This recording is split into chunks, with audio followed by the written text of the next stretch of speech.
Assalamualaikum warahmatullahi wabarakatuh. Saya lanjut. Nah, sekarang mulai filsafatnya. Mulai filsafatan sudah mau selesai. Nah, kita belajar sekarang filosofi-filosofi dari minimalisme. Yang pertama, filsafat cukup. Hidup ini sebenarnya tidak mengejar lebih kalau kita tidak ingin masalah. Kata Sokrates, rahasia bahagia, engkau tahu, tidak ditemukan dalam mencari lebih banyak, tetapi dalam mengembangkan kapasitas untuk bisa menikmati lebih sedikit. Jadi kamu latihanlah bukan punya banyak hal yang kamu inginkan, tapi latihanlah bisa menikmati yang lebih sedikit dari yang kamu miliki. Itu akan membuatmu bahagia. Jadi kembangkan dirimu ke level bisa menikmati yang sedikit. Bukan ke level punya banyak hal, punya banyak barang. Nah, nanti kalian akan bahagia. Jadi kalau fokusmu hanya memiliki sesuatu, tadi kamu merasa berarti dengan punya banyak, ayo sekarang latihan, kamu tetap merasa berarti meskipun punya sedikit. Ini namanya bisa menikmati yang sedikit. Merasa cukup dengan yang sedikit. Selanjutnya kata Sokrates, dia yang tidak puas dengan apa yang dia miliki, tidak akan puas dengan apa yang dia ingin miliki. Kalau kita tidak puas dengan yang kita miliki sekarang, biasanya kan kita menginginkan sesuatu. Percaya kalau yang kita inginkan itu tercapai, kita juga tidak akan puas juga. Karena yang kita kejar kepuasan dalam kepemilikan. Sementara manusia itu punya tabiat tamak tadi. Kalau sekedar keinginan, tidak pernah ada habisnya. Coba kalian tanya, siapa orang paling sukses di dunia? Terus kamu tanya, sudah selesai kah? Tidak pengen apa-apa? Mesti masih banyak. Masih pengen ini, masih pengen itu. Tidak ada habisnya. Jadi, ayo latihan untuk bisa puas dengan yang kita miliki sekarang. Di situ kuncinya kebahagiaan sebenarnya yang diajarkan oleh minimalisme tadi. Dan ini dikuatkan oleh Lao Tzu yang bilang orang yang merasa cukup dengan yang ia miliki adalah orang kaya. Jadi definisi kaya menurut Lao Tzu itu ya orang yang merasa cukup. Jadi kalau ada yang tanya, sampean ini orang kaya apa orang miskin? Itu jawabannya bukan kamu punya apa, hartamu berapa, tapi kamu puas atau tidak dengan yang kamu miliki sekarang. Kalau kalian merasa puas dengan yang dimiliki sekarang, kalian orang kaya. Jadi tidak usah nunggu nanti lulus, nunggu S2 jadi dosen, terus gaji besar, terus bisa macam-macam, beli macam-macam, baru kamu berani mengklaim kaya. Sekarang juga kamu bisa jadi orang kaya. Dengan menerima apapun, menyukai apapun yang sekarang kamu miliki. Itulah orang kaya. Dan dikuatkan oleh Gandhi. Kalau kata Gandhi, hiduplah dengan sederhana agar orang lain juga dapat hidup. Kalau ini mikir orang lain.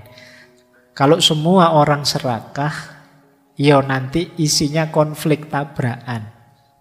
Kita harus ngerti kapan kita berhenti. Sudah, saya sampai ini saja, biar yang lain dapat space. Kalau hari ini kan orang yang kaya misalnya relasinya banyak, ya tambah jaya, tambah jaya, tambah jaya. Yang lain tidak kebagian space, tidak kebagian ruang untuk berkembang. Nah, sekarang dibalik, saatnya kita berbagi. Meskipun sekedar berbagi waktu, berbagi ruang, berbagi kesempatan untuk yang lain. Dengan kita berhenti. mengikuti ketamaan kita.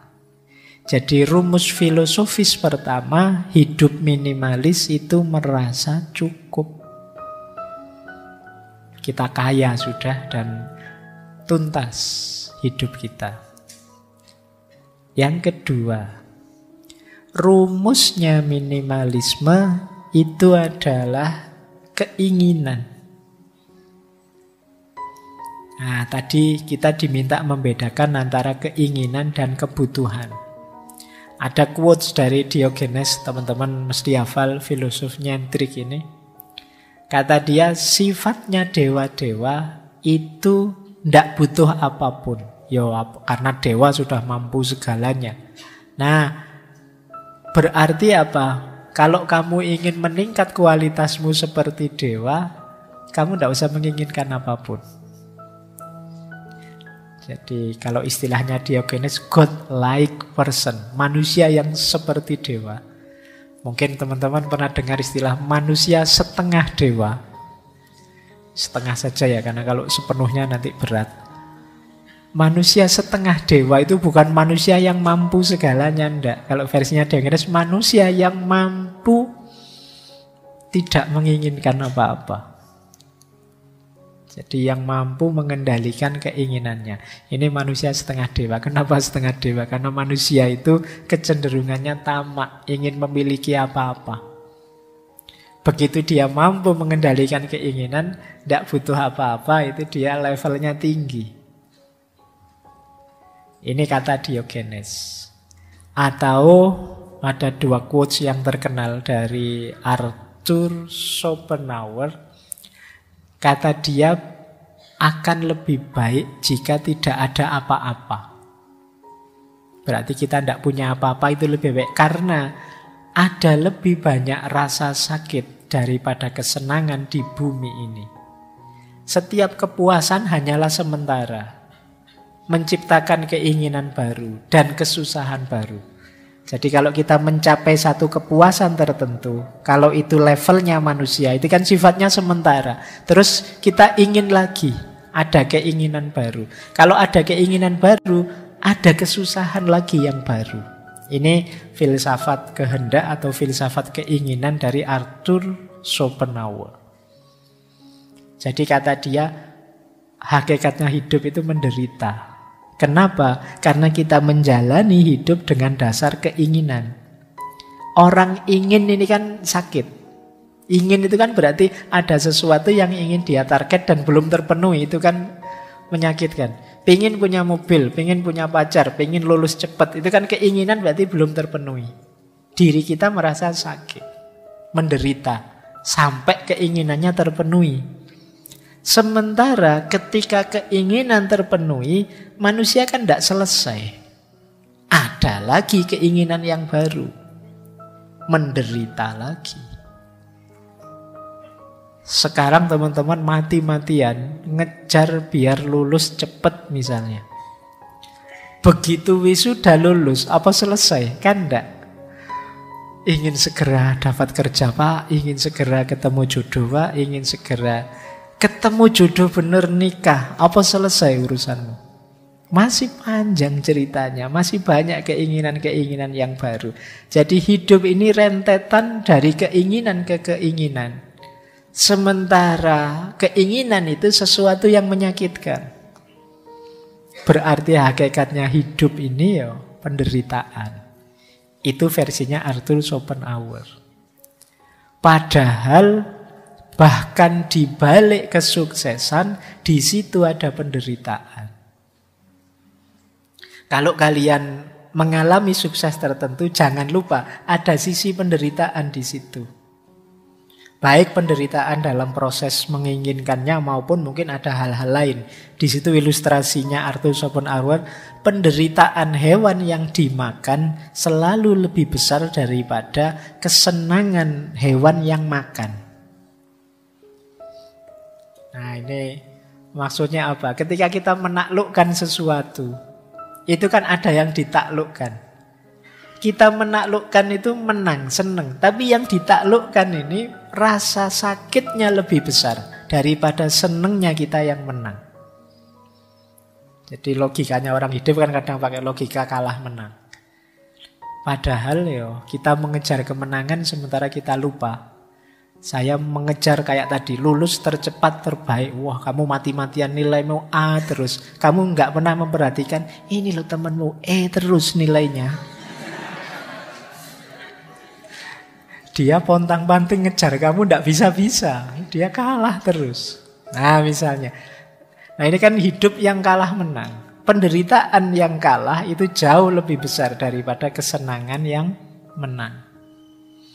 Kenapa kesenangan itu kecil saja? Karena kesenangan itu melahirkan keinginan yang baru. Tidak lama terus jadi penderitaan. Nah ini gayanya Arthur Schopenhauer. Berarti apa kuncinya bahagia? Kalimat pertama itu. Kalau gitu ya lebih baik tidak usah apa-apalah. Tidak usah ingin macam-macam. Nambah masalah. Nah itu dasar filosofinya minimalis. Oke, untuk malam hari ini saya cukupkan sekian dulu. Mohon maaf kalau ada yang kurang berkenan, mungkin 1-2 kekurangan apa, mohon dimaklumi. Kalau ada kekhilafan, kealpaan yang teman-teman ngerti benernya seperti apa, ya silahkan disampaikan. Kurang lebihnya mohon maaf. Wallahul muwaffiq, wallahu a'lam bissawab. Wassalamualaikum warahmatullahi wabarakatuh.